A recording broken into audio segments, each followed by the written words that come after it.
La vida es corta sin parar, mirar y de reír para celebrar. Cada momento hay que gozar, como si mañana no va a llegar. Hola, hola. Welcome to Entre Tías y Amiguis, the podcast where we dive into the wild roller coaster ride of adulting. I'm your host, Adri Rodriguez, a queer Salvadorian native, a first-gen trailblazer, a multipreneur and licensed psychotherapist, here to share wisdom, stories, and real talk with my tías and amiguis and other incredible guests who inspire and uplift our community. I want to remind you that while I am a licensed psychotherapist, this podcast is for informational and entertainment purposes only. The discussions we have here are not substitute for professional mental health advice, diagnosis, or treatment. Now let's dive into today's conversation and explore the journey of adulting together. Grab your cafecito, get comfy, and let's get started.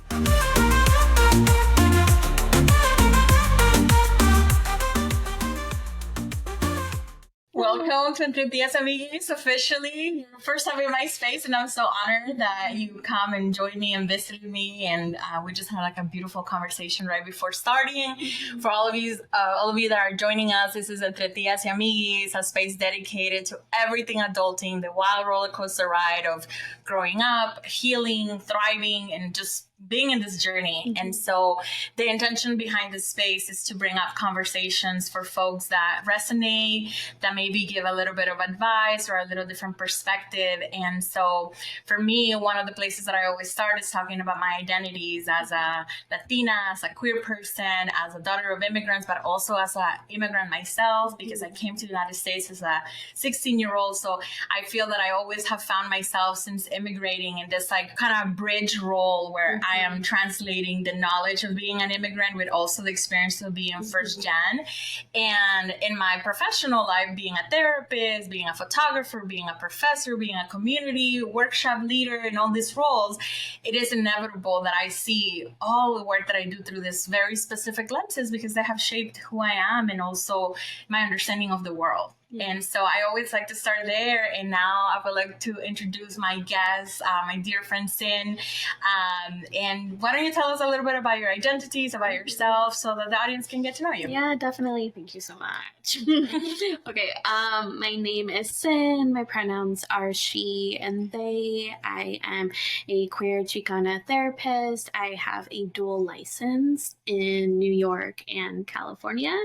I am a daughter of teen parents, and I am the first in my nuclear family to complete middle school, high school, college, get a master's degree. I am also the eldest daughter. I'm queer.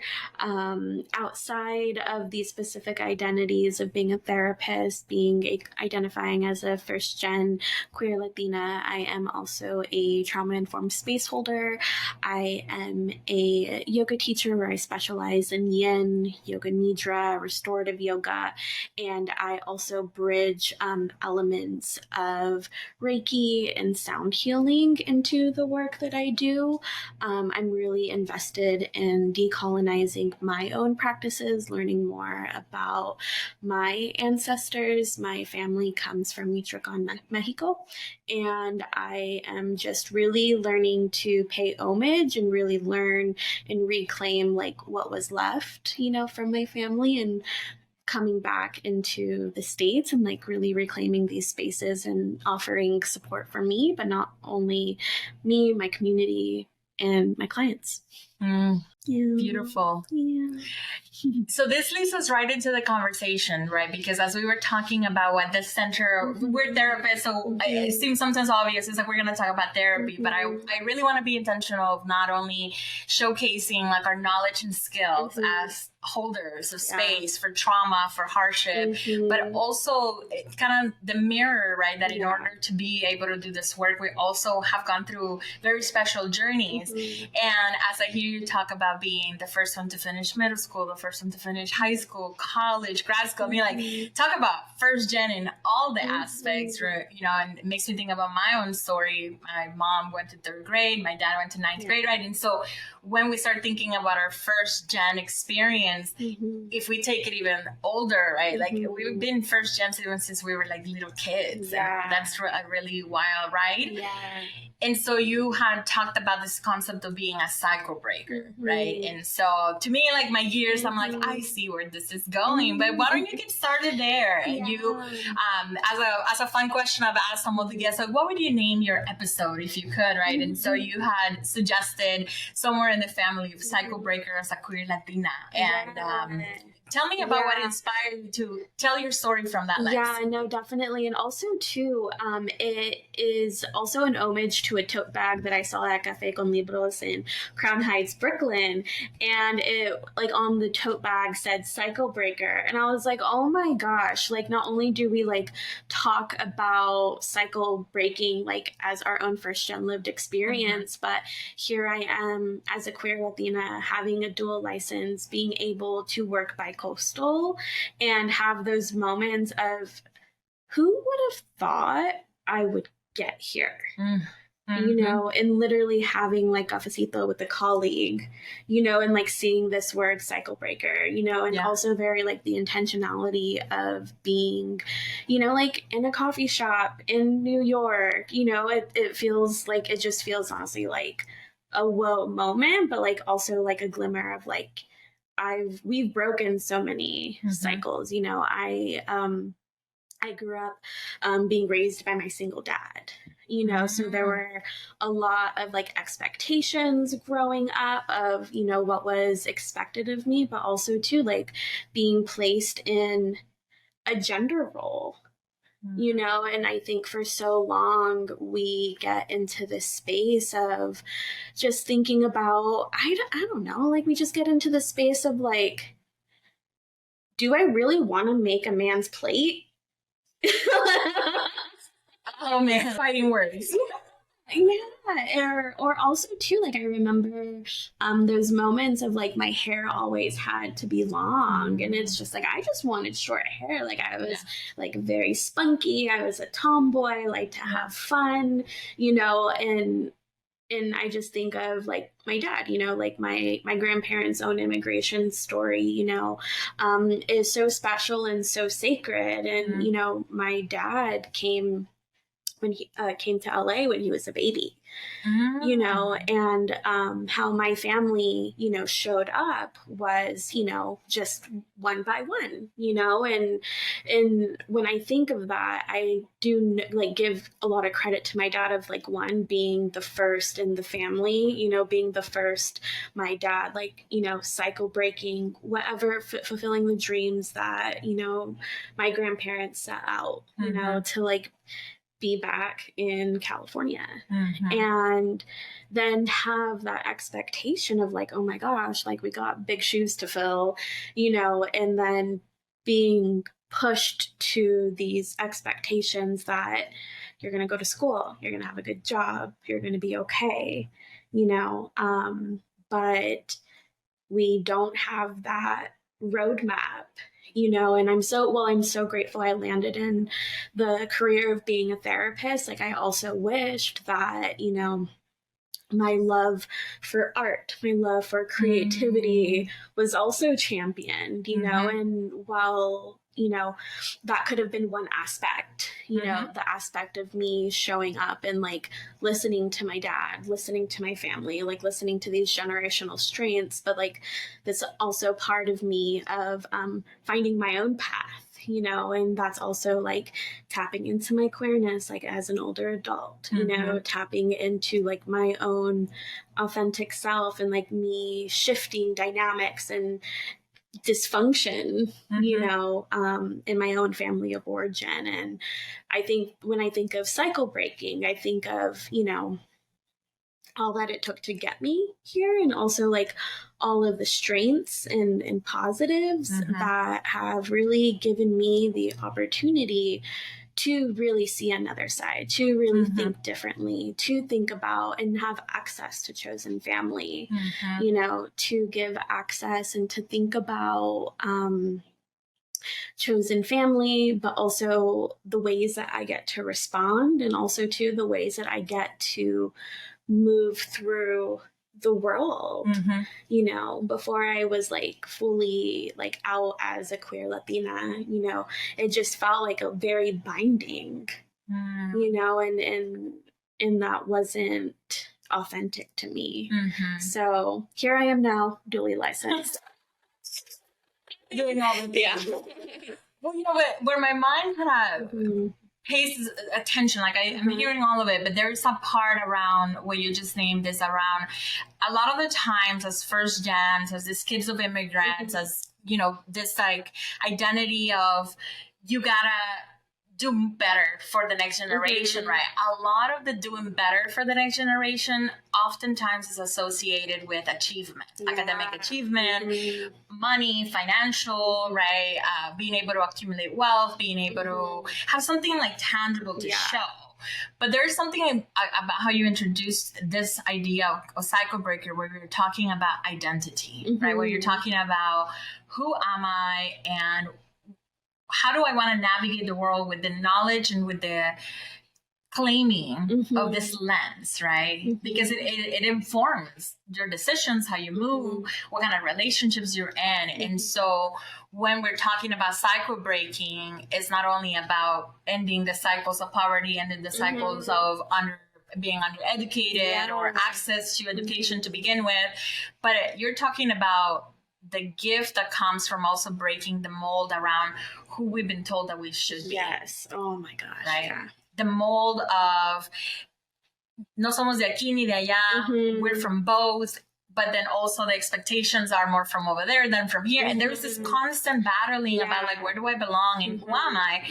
And as I hear you talk, this idea of like claiming your queerness, Latinidad, claiming like this labels for you, it's also like an emotional journey almost of like breaking the mold of who you were told to be. And to search for who you are and who you want to be and who you aspire to be. Yeah, dude, totally. And like, I think when we are becoming cycle breakers, you know, and those expectations are being passed down to us, we are thinking about class structure, socioeconomic status, you know, like my family is from, you know, Pomona, East Los Angeles, Amani, and we moved into a very white suburb. Which for many families, this is how we know we made it. Because now we get to live in the white suburbs. So yay for us. Yeah. And we lose so much of the richness of what's happening, what's coming from in our own community. And we also like lose just what identities did we lose, but also like it's being compensated with materialism, you know, or it's being compensated with like a class structure being in proximity to whiteness, you know, and I feel like just growing up, that's what I really experienced, you know, like I wasn't going to summer camps. I was going to my grandma's, you know, I was also raised by a single father, you know, raising 2 children. I was definitely a community kid, you know, and well, I love that so much. My experience being inside these ecosystems of like white institutions, going through public school in like a white suburb, you know, it was always like, it was remedial for Cyn, you know, it was always remedial for me. And when I was in high school, you know, I had a college or high school advisor say like there was no point in pursuing the SATs because I wasn't going to go to college, but like here I am now, you know, like I went to community college. I went to Cal State Long Beach, got my bachelor's in psychology there, and then was working in the nonprofit system throughout LA. And then I was like hitting the glass ceiling. I'm like, I either go to grad school, and then I decided what I needed to choose from, and pursuing a master's in social work was actually the next logical step for me. I'm a person who likes to hold a lot of different hats and also think about the systems, you know, that we exist in. And I was applying to schools, and, you know, NYU was one of them. And I went to NYU for my master's in social work. Yeah. From Michoacan to NYU. So also being queer. You know, it like breaks my heart because I had a similar story with my high school counselor, you know, and I came when I was 16, right? And so the counselor, I had gone, so coming to the United States when you have grown up in Latin America is such a weird experience because you see the United States as this promised land, right? Yes. You imagine these white suburbs as this promised land, and then you don't realize that actually there is so much that we're losing. And so when you're an immigrant yourself, you do realize acutely what you're losing. Yeah. And then also the way that, like, I had been taught to dream, it was very different than the way that I saw kids were being encouraged to dream here, right? Because in El Salvador, racism shows up differently. Classism shows up differently. To experience it here, to me, was like a bucket of cold water. And so when I came, I went to my counselor, because that's who I was told, this is supposed to help you. This is who you're supposed to trust, to guide you, to help you through this processes. And then here you walk in, and then she says, mija, ¿pa qué te estás esforzando tanto? Acabas de llegar. Like, why are you working so hard? You just got here. And I'm like, it is because I just got here that I need to work hard. Like, what do you mean, right? And that the fact that I didn't speak English was an equivalent to low capacity, low ability, or just like low standards for myself. Right? And that was really confusing because I had never experienced that. In contrast, in El Salvador, I had always heard, you know, we're gonna go to college, university. Like this is like in my environment. So I was confused when I got here, and so this experience that is so confusing to be told by our families, this is how you're a good kid. This is how you do better for our family. These are the steps you follow. And they, without having experienced similar journeys as ours, they also don't understand the barriers that we're about to face. Right. Yeah. And the dreams like going to NYU for your master's degree is a big fucking deal. Yeah, like it was really great, you know, it was a big deal. And honestly, like I could not have done it without my support system, you know, and like honestly, like after high school, I moved to I went to Santa Monica City College. I was living in LA with a friend, and we were just commuting to SMC, and it wasn't the right environment for me. So I actually ended up moving back home with my dad for a few years. And my dad was telling me, he's like, yeah, you should go to Mount SAC, you know? And I was like, I've never heard of it. I've never heard of this school. And he's like, my dad is the union worker. He works in delivery, and you know, one of his routes, Mount SAC was one of them. And so I went, and just by happen chance, I met this amazing human who I'm still in proximity with today, recommend me to try the Bridge program. And the Bridge program is tailored to first generation college students to really show and offer the skills to succeed in community college. Wow. And when I decided to take that choice, I then met my mentor, Lizette, you know, and then I also met the Bridge community, which also just encompassed so many amazing teachers, so many amazing people who ended up being my roommates in Long Beach, you know, and it was just such a special experience to go from a 1.0 GPA your first semester in community college, you know, because you had you just had expectations, you had to fulfill them, you know, and well, I did, but I also didn't have the skills. And I went from a 1.0 to a 3.6 GPA, you know, and had 4.0s and community.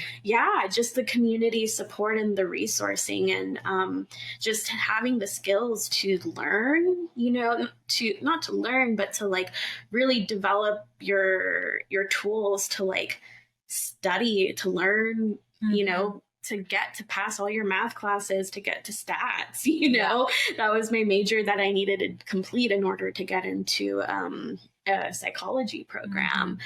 And, you know, if it wasn't for Lizette, you know, I saw her every semester, and you know, we became really close. She's like family. She was at my NYU graduation. Wow. She's a part of my brother's life, my cousin's life. You know, they just like the power of community just really set the precipice of like, okay, this is what I also need to succeed. You know, it's not what you know, but also who you know too, that can get you where you need to go. Mm-hmm. So this is the part of the cycle breaking that we're talking about, that academic achievement, that like moving up, right? Like the ladder. At what point does your queerness kind of come into this journey? Oh my gosh, my queerness has been repressed. Yeah, my queer identity, I was like thinking about it. I was like, yeah, there have been so many moments like as a teenager having like queer feelings, being confused, having these thoughts in my head, like, am I a lesbian, you know, or how, like, am I gay? And it was just like adjacent, you know, it was just like, I'm going to all the gay bars. You know, I'm like hanging out with queers. My friends are queer, and I'm still like in this box. You know, nothing's working. You know, for like emotion, like interpersonally, like it wasn't working. You know, and then when I decided, you know, it was like time for me to go to New York, for like my grad school program. I was like, you know what, I'm gonna like try this differently. You know, I'm gonna like approach life differently.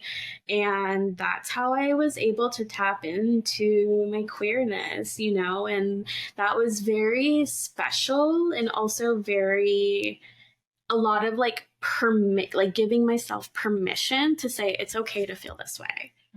It's okay to have fun. It's okay to flirt with whoever, with consent, you know, with like whoever, and it's okay to feel this way, you know. And I just reclaim more and more of my queer identity like every single day. But, you know, I think it's important to like normalize that, like, sometimes we get like put in a box, we stay in this box, we don't break out of this box, and then, you know, we are, you know, in this place of like, is this really working for me? And for me, when I decided to choose happiness and just choose like my heart, you know, I'm like, oh wow, that like, this is very, the cycle breaking in relationships also show up. Yes.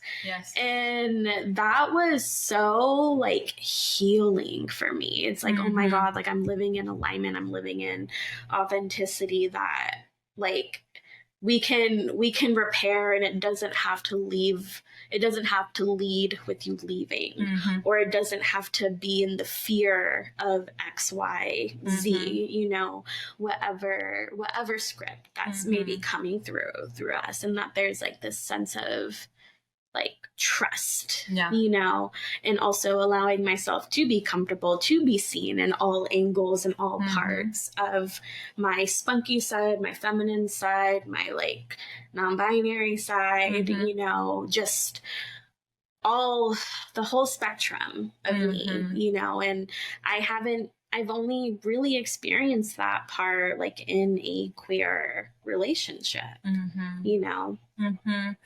It is remarkable though to think about what we're asking this younger versions of us to do when we are not only growing up, not only cycle breaking from like the basics of just like moving away, being responsible for yourself, but then also when we're queer and when you have this feeling inside that things don't quite fit, but you're also surviving and you're like, it doesn't fit, but I gotta survive and I gotta do it this way because this is the only way that I've seen it, because I'm also like an elder come outer, like, you know, and it's a very different, like it's a different experience, because I can remember having queer feelings when I was a teenager, but not only was I Jehovah's Witness, so of course I was not thinking about those things, but also I was surviving. And so it was like how circumstance sometimes makes us push parts of ourselves, right? That then we have to find the space, fight for the space within ourselves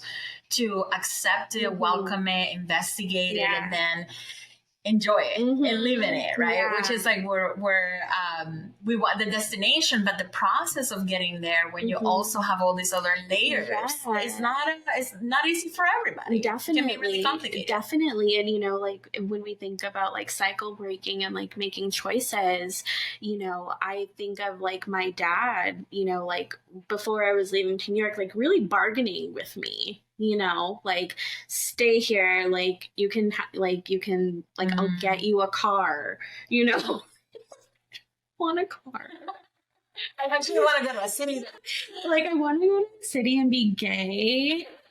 That's right. Like and like live my life, you know. And you know, when I think of us, like one, like cycle breaking, it's like, yes, totally honor the cycle breaking in the own way, but you also get to be you and you get to deserve to be you, and you don't need to compromise the parts of you in order to be that cycle breaker. Oof. Yeah. How much we compromise sometimes, right? Yeah. Because there's so much on our shoulders sometimes. Yeah. Wow. Mm-hmm. That's powerful. So so it sounds like New York was like this kind of coming together of all the parts of Cyn that got to happen. Yeah. And it sounds like this was a place where like you really kind of fully went into accepting yourself and welcoming all the parts of you. Yeah. Yeah. That must have been so special and so beautiful. It was, you know, like my journey like started in my like early 20s. Like at 24, started going to New York and just like knowing like this is where I want to be. It was just like that free feeling of like one, like individuality, and also two, like having that experience of like figuring out who you are. Mm-hmm. You know, I went to a community college. I was commuting from home for a few years, and then I moved and I was living in Long Beach and finding, you know, like literally surviving, trying to get a bachelor's. That was like my end goal. Mm-hmm. And then now next steps is I have to break a glass ceiling, you know, and I need to be me, you know. And I think just from what I saw, it wasn't like individuality in like the white capitalist way, but just like individuality and like the ability to be yourself, you know, and coming from the space of just authenticity, you know. And that's what I really loved. You know, I was always so self-conscious in California, and I don't know if it was because of like being in proximity to like a beach town, more thinner people, or just, you know, also growing up in a white predominant area, you know, like I, you know, went through puberty a lot sooner. I fully developed, you know, I didn't have like a thin body, like I was curvy, and like here I am in New York, like seeing people like really like rock whatever size they're wearing and be so embodied in that. And that's when I started like reclaiming, like I get to dress for me, like oh my gosh. And like the more I was dressing for me, the more I was feeling myself, the more I was just like, okay, here's my element, you know, here's how I'm showing up. And then also having that permission. I think what I appreciate about New York is people, and I don't know if it's just like related to grad school, but people really sharing their perspective and speaking their mind, you know, not with any disrespect, but just like speaking from the eye, you know, and it was just so special. And I just like really owe a lot of like of my own embodiment in that. And then that led me to, you know, teach yoga, you know, like we think about like yoga bodies are supposed to be like yoga pants and like skinny minis, you know, and it was just like, no, like yoga is actually for everybody, created by Black and brown bodies, you know, and there's no expectation for yoga pants, you know, but people need to see that it's okay to also move your body to find your body. And it's not about bending shapes. It's about really just connecting with yourself. And I really do feel that me connecting with myself also gives others permission to connect with themselves. Makes me think around because now you're back in California, right? And so you had this like special space where you like got to elbow out and like stretch finally and like take the space and even do things, challenge the ideas of what people that love to do the things that you love should look like, should be like. And so what has that journey been to come back to California and to bring that part, that feeling with you, that you were able to connect and that there was more space for perhaps just like being in New York, but like what has been the process of bringing all of yourself and those beautiful parts that you found back into California? It was definitely like 8 years of healing. So I'm bringing back like this healed part. You know, this healed part of I can look however I want. I can dress however I want. That is not going to just diminish like my intelligence, my intellect, my persona, you know, and I am glad that I'm back because it's showing up as like a healed version of what I left behind when I was in my early 20s, you know, and I feel like I'm coming back, like being my own loving parent, you know, being my own like cheerleader, you know, also being like showing up confidently because I know I'm like walking life through intention, integrity. I'm in a very like loving partnership and not to say that like relationships are like the end all be all, but just that there is so much healing and so much alignment that I feel so secure. And I don't know how I would have gotten there if I haven't left and challenged myself to get out of the box.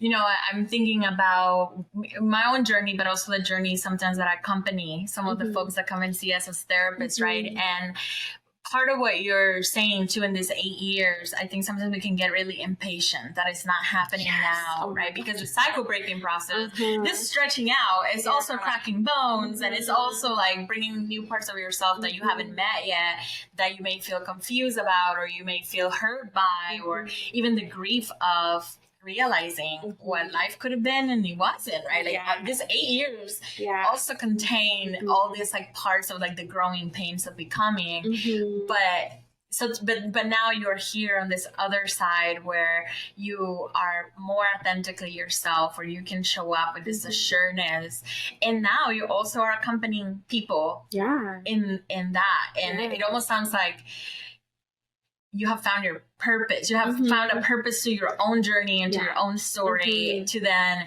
give out towards people to also be with them and sharing, not only in a therapist role, but in all the ways that humans accompany each other in the journey. Definitely. Yeah. What's so special about my practice is because I am, you know, dually licensed, I get to, you know, part of the work that I do is working with people who are from California, particularly Southern California, who literally are fulfilling their dreams in New York, being that cycle breaker, following their path. Like I've definitely, it's very niche, but I've definitely found my cozy little corner, in the work that I'm doing. And when we think about private practice, you know, I always think about like, the person that we're working with is a former past version of ourselves, you know, and I credit a lot of my experience. And I feel like, there's a lot of transitions because although you are from California, you uproot to New York, ultimately you get to decide what home is, you know, and if your roots are calling you back home, if your roots are wanting you to stay there, that is okay, you know. And I think what's important is when anybody's ready to make that transition back home is that it is going to be for you, you know. And when I was ready to come back to California, because there was a lot of repairing that was happening, you know, and also too, like you work through, I feel like you work through what you need to work through. And when you're ready, you can come back home, you know? And I think that's just like really special, you following know? your pace, following the pace that feels good to you, and to not be on somebody else's timeline, or even the rush that we sometimes like impose on ourselves that this needs to be happening, and that in itself also creating even more of this feeling of not being enough or feeling inadequate, right? And so the joy of being in this very hard part, because it leads to a beautiful place that you just don't even know about yet, what it looks like yet. Yeah, definitely. And for me, like when I return somewhere, or when I come home, like I'm not coming home with resistance. I'm not coming home with resentment. I'm coming home like with a lot of love. I'm also coming home with like a healthy set of boundaries. I'm coming home with a code word to know when it's time to leave, you know, and that is like that's so special, you know. And I also think that is a reminder that you don't have to stay in this pattern or in this dynamic anymore, you know, and you have the skills and you feel comfortable to know when to say, okay, it's time for me to go home, or, you know, be in proximity to what feels good for you if you do to return to your family of origin, or, you know, whatever parts that you left behind, you know, when you uprooted. Yeah. What kind of messages have you had to really break through in this cycle breaking? Because even the cycle breaking is internal, right? It's not just pushing against the things from the outside, but sometimes we're internalizing these messages and they have to be broken and pulled apart and understood from the inside.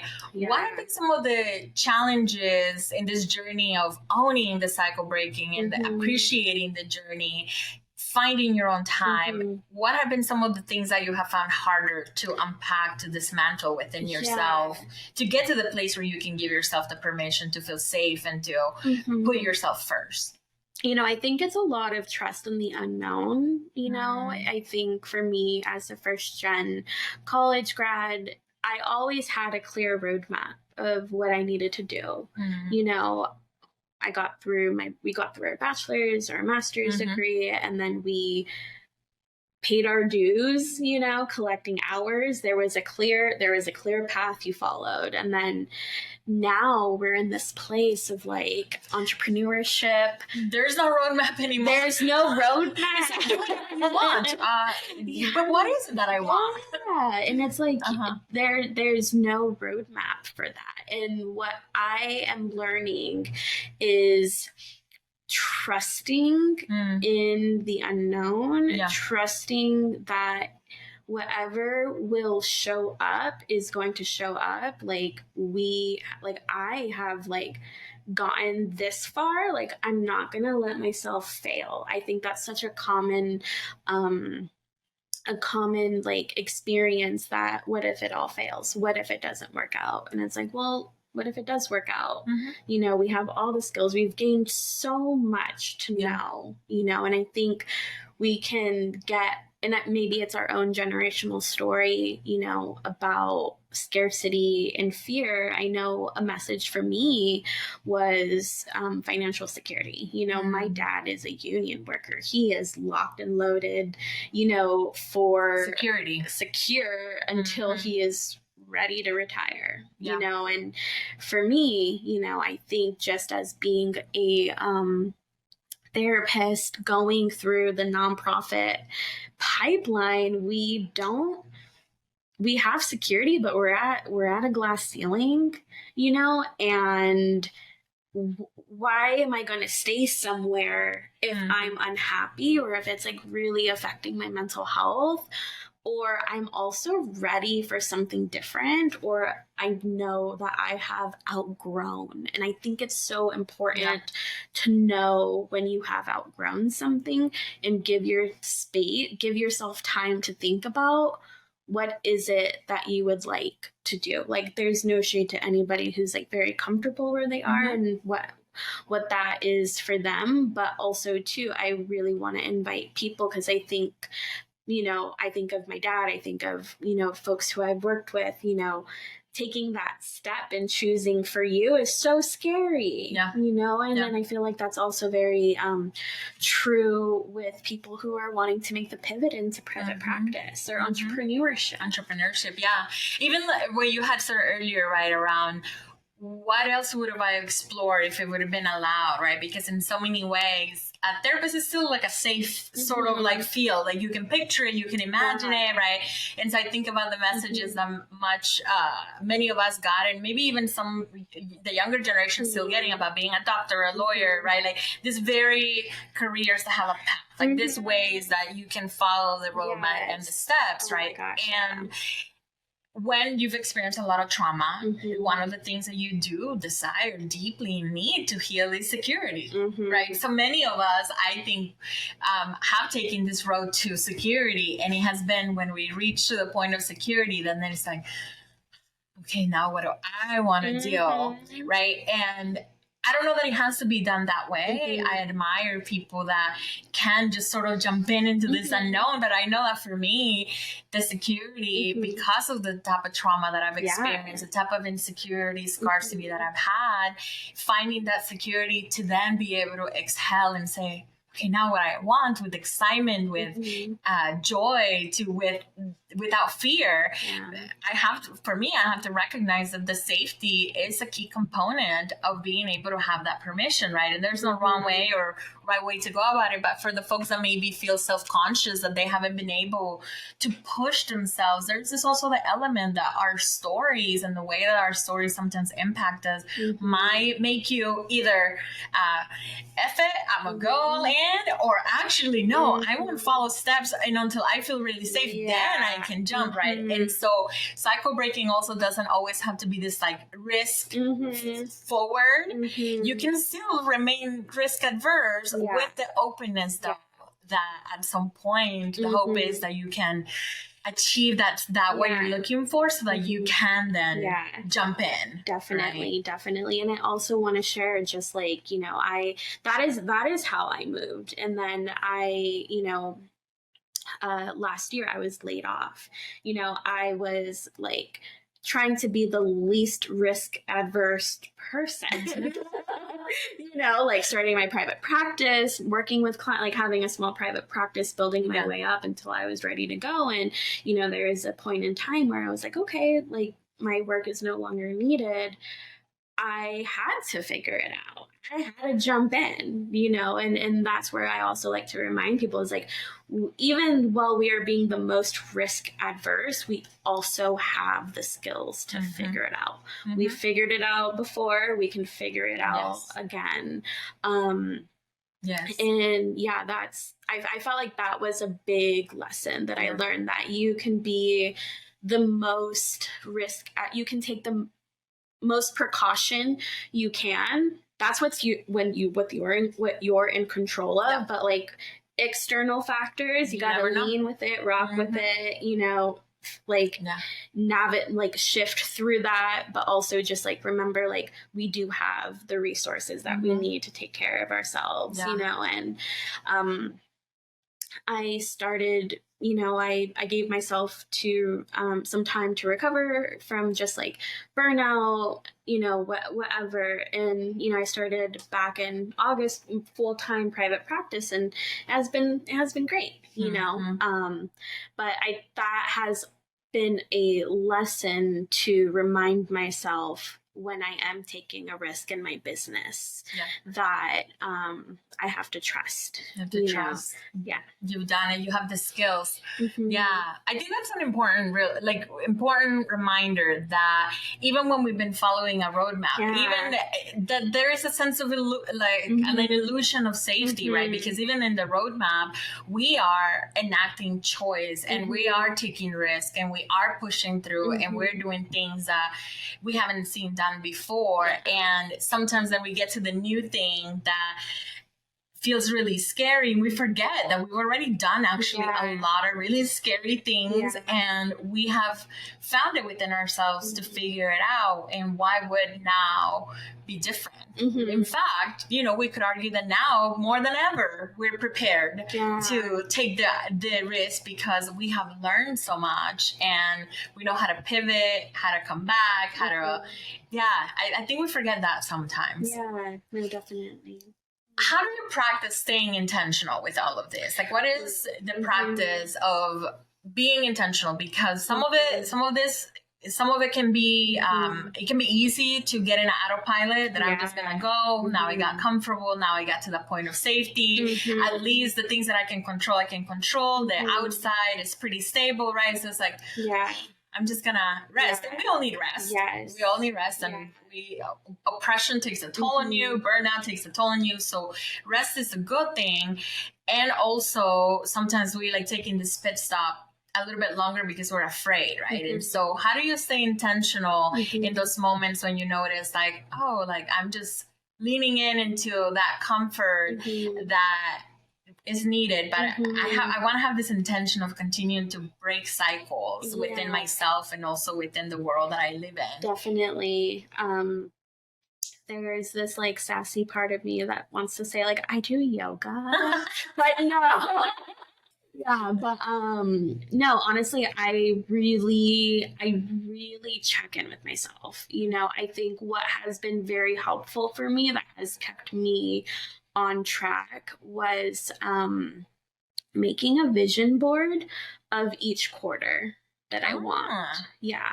And what I envision for myself, for my business. I do them separately, and I am very honest with myself. I think what I've came to accept about myself is that I move at a slower pace, and there's nothing wrong with moving at a slow pace, you know, and I really see like what is in my capacity, what excites me. And, you know, sometimes I will have like 3 goals that I want to accomplish in a quarter, you know, and in actuality, 3 goals to accomplish in a quarter is a lot. I'm like, that's that's moving slow. You know, I'm like, that's so. Especially the goals that you've been chasing this last year or two, even since we've been in community. They're not small things by any means. Thank you. You know, and I really look and like have an honest conversation. Can I do this? You know, I think when I first started out this, like back in January, I was like, my goal was to have 3 sound baths for the first quarter, you know, and well, I accomplished it. Like that was great, but also too, you have to like think about the back end of what happens, you know, the marketing, the really getting yourself emotionally like ready to like hold space. I have a lot of integrity in how I facilitate and hold space with folks. Also the planning, the structure, when we're thinking about collaborating or like co-facilitating, there's so much, that's happening behind the scene, and like I'm a one person. Most of us are. It's been a whole one person show. I'm only one 5-foot person. And you know, just like really seeing like, is this sustainable? You know, and also being okay that I didn't maybe reach all of my objectives, or that I actually intentionally wanted to take a pause in teaching yoga for the month of August so I could rest, you know? So I'd say I have a really good honest check-in with myself, and also knowing that it's okay to say no. Just giving yourself that permission and like capacity to like really check in with, is this realistic for you? You know, and there's no shade in saying like, I'm not ready right now. Yeah, because I think that sometimes we have, especially, right, cycle breakers, first gens, all these things that we are only satisfied if we are getting results. Like it becomes so addicting and it becomes such a like a expectation even from others, from the world, right? That in cycle breaking, you're just go. But I was having a conversation, one of the other episodes about like, the people that I come from, cycle breaking is rest. Yes. Cycle breaking is slowing down. Yes. Cycle breaking is intentionality because the systems that we have been oppressed by in being able to rest and make choice and decide and pivot and change your mind, there is a lot of privilege in that. Yeah. There's a huge privilege in that. And so how do we give ourselves the permission to follow the pace that is also, that feels good to us because that is cycle breaking too. Yeah, and it's like, it gives me this like reminder of like, it's not billable hours, it's like rest hours, you know, and I've made like a lot of like changes in my private practice, you know, because I really do, like, in order for me to be like the best clinician or to me be the best space holder, the right space holder for the right person who wants to work with me, I can't work myself. No. At all, you know, and I also still have a commitment to, you know, like my own family, you know, so it's like, I have to honor like my commitment to myself, my commitment to hold space, my commitment to my family. Like I'm a senior Chihuahua mama. Chihuahua needs attention. It needs to slow down too. Yeah, you know, and it's so sweet because he like reminds us, like, come outside, take me outside, you know, and have those like moments and breaking the cycle of the grind. Yes, just breaking the cycle of the grind, and I just want us to like practice that because we can accomplish so much when we're showing up from a full cup or when we're showing up with like the one thing that like really ignites us and like have that be intentional. Yeah, not having to be everything for everyone or everything even for yourself. Just like the one thing that you can pour yourself in. That's also really important. Yeah. Oh man, you keep talking. There's just so many parts, but for the sake of our boundaries, totally. Though we're here nearing the hour. What is the role that you see as a queer Latina, as a person who is taking space? Just last Friday, you were co-leading a beautiful space curated for other practitioners of wellness here in Sacramento, right? And so, what is kind of the role that Cyn is now taking as a cycle breaker, considering you're a senior dog mom, you do yoga and you do all these things, right? Like, but what is your commitment at this stage with what you're doing? Because you're still doing a lot, even if there's like a slower, it feels like you're leaning into that slower. There's still a lot of really amazing things that you're doing, and it's always beautiful to watch you. So, what is kind of what are the things that you're pouring into right now? Definitely. I'm definitely like leaning into flow and like effortlessness. And one that I'm like leaning into is just like client work. I've really found a good space of what feels sustainable for me. So like maintaining that integrity, maintaining my integrity with my once a month queer and trans yoga class, yin yoga and sound bath class at a yoga studio in Sacramento, and also one new exciting offering that I'm going to be doing that I really do think is cycle breaking is I'm going to be starting a BIPOC consultation group for folks who are transitioning out of their roles into private practice. I'm calling it Off the Record. So we're going to talk off the record. We're going to talk about what it's like to be in private practice and like having space and being in community with many other folks who are in that intersection of being ready to leave that system that no longer serves them and to really see, maybe be risk adverse, but really get a taste of the steps that is needed, but also really align in authentic values that are yours and yours only. So they're going to be like leaving with a very authentic approach, leaving their writing their own authentic bio, and really being in their bones, really having that embodied experience of this is who I am as a clinician, and this is how I want to hold space. I was smiling and grinning because I heard this when it was an idea. And to know that you're so near actually putting it out into the world and generously sharing it here with our audience and with me, I am elated. Elated. How beautiful. Yes. How exciting. Well, as a queer Latina who's been paving the way and who's also finding ways to rest and honor themselves and their relationships and just how you show up, any advice, any piece that you would like our listeners to take from our conversation today? There's just so many gems, and I know that I'm sitting with a lot of things that made me breathe a little bit so good. But is there anything specific that you want to make sure that folks hear from you? When I think about cycle breaking, I just really invite you to think about doing what feels right and in integrity and in an alignment for you. As a queer Latina, we're misunderstood. We can move differently, and that's okay, but that doesn't diminish your capacity or your need for connection. And I just want the person who's listening or tuning in to take what you need, leave whatever else out, but also just come back to that space of it's okay to be authentic. It's okay to be outside of the box.